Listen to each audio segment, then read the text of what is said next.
Israel और Hezbollah की लड़ाई में यमन का हूती, सीरिया और इराक के प्रतिरोधी समूह इस लड़ाई में कूद पड़े हैं।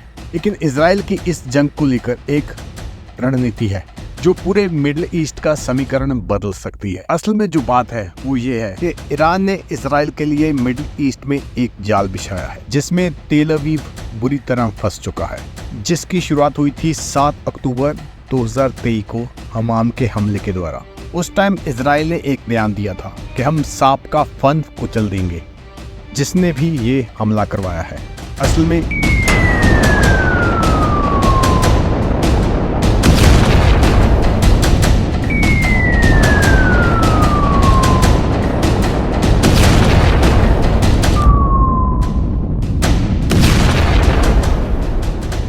ये बात इनडायरेक्टली वो ईरान को बोल रहा था।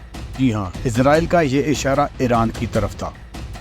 इजराइल ये चाहता है कि इस युद्ध में ईरान को, जिससे नेतन्याहू को सीधे परमाणु उज्ज्वल उड़ाने का मौका मिल जाए। इजराइल इस बात में कामयाब होता भी दिख रहा है, क्योंकि लेबनान में ईरानी दूतावास ने कहा IDF ने बरूद में जो हमला किया है वो बिल्कुल गेम चेंजर हमला है, उकसावे के लिए किया लगता है और इसी का नतीजा भुगतना पड़ेगा इजराइल को।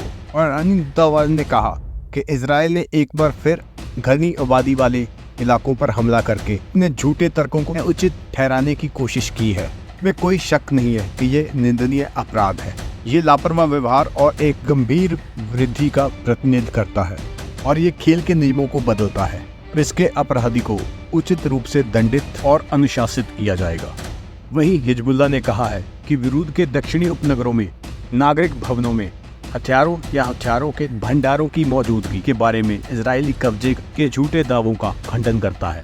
आपको बता दें कि IDF ने 22 दिसंबर 2024 को लेबनान में 30 से ज्यादा हवाई हमले किए थे, जिनमें 700 लोगों की जान चले गई और 3000 से ज्यादा लोग घायल हुए। और इसी पे ईरान के विदेश मंत्री ने इजराइल को दो टुक कहा है। और इसी पे ईरान के विदेश मंत्री अरागची ने कहा कि हम इजराइल के प्रधानमंत्री नेतन्याहू की दृढ़ धमकियों की निंदा करते हैं।